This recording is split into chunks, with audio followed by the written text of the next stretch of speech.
Hello, and welcome to technically another Halloween edition of a movie review, as of course this month will be chock full of movie reviews because there's a lot of them coming out. So today we'll be discussing Rob Zombie's The Munsters. If you're a fan of it, fantastic. Me, I was a lighter fan of it, I know of it, but hey, look, let's go ahead and discuss the movie. Hello there, and good evening, ladies and gentlemen, and children.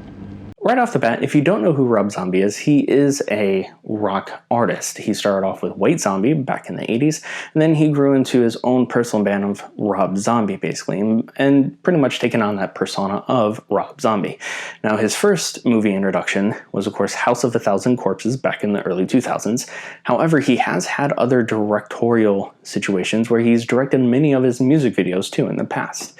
So that's how you may know him, is House of a Thousand Corpses, as far as his movie goes. Then, of course, Devil's Rejects, and the most recent one that came out, I believe, about 2 years ago or so, and that is his trilogy. However, he has dabbed in other movies too, such as the Salem movie, Lords of Salem, or 31. He did the remake of the Halloween, the first two movies, actually, which the first one was pretty good. The second one flopped. The first one I enjoyed a little bit more just because of the fact that it kind of dived in a little bit about Michael Myers' persona, as well as psychological issues too, where you don't get a lot about when you go and watch John Carpenter's first Halloween.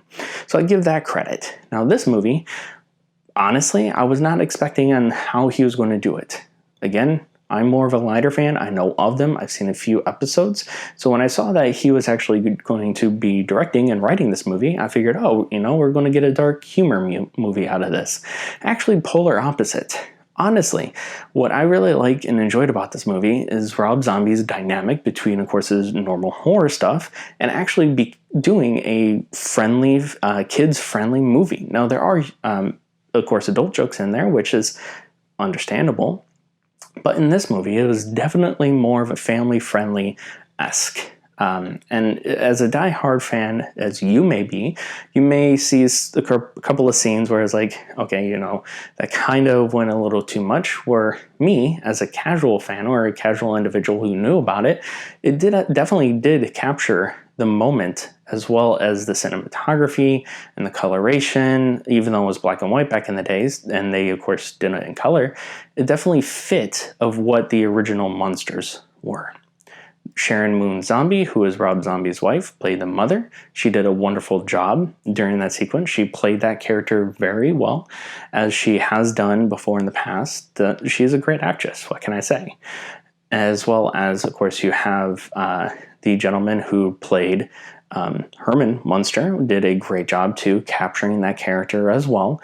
And of course, the father, who the actor for that, was great too. Overall, the actors did wonderful, as well as it fit the characteristics of the original show. Now, you do have a little Easter egg in there from and bear with me, Nosferatu, which is a 1930s vampire movie that, of course, they didn't have the rights to Bram Stoker's Dracula, so they made it their own, which is actually going to be remade, starring Lily Rose Depp, as well as Bill Skarsgård, who did the Pennywise in It. So there you go. There's a little fun fact if you don't know that already. But overall, Rob Zombie did a great job capturing what the original series was about. Now, there was a little bit of sequences where it was a little too much as far as humor or goofiness to it, made it kind of cartoonish in a way. But overall, that atmosphere fitted wonderful. The only issue I have with the movie is, of course, the story, where you have the introduction of the mom and the dad getting to know one another, getting introduced and falling in love, and then later on finding out how they get the house, of course, in Hollywood and where they're located in the TV show. Between that point and the ending, it kind of just was very mellow through the whole thing. There wasn't anything that really captured as far as attention goes, just because as far as the beginning sequence, that was great. The ending sequence, again, was very just flatline when it came to it, and I think that's where the movie fails in a way, but overall, I enjoyed it. I liked it. It was very fun and enjoying, And what should have been a direct-to-theaters movie ended up being a Blu-ray or DVD release, as well as on Netflix now. So there you go. I enjoyed it. I'm sure as a casual fan, you may enjoy it too. So let us know. Did you watch it? Did you enjoy it? We'd love to hear you. What did you think about the actors and actresses, as well as the coloration of the film? Do you think that they played the TV show relatively well in that manner?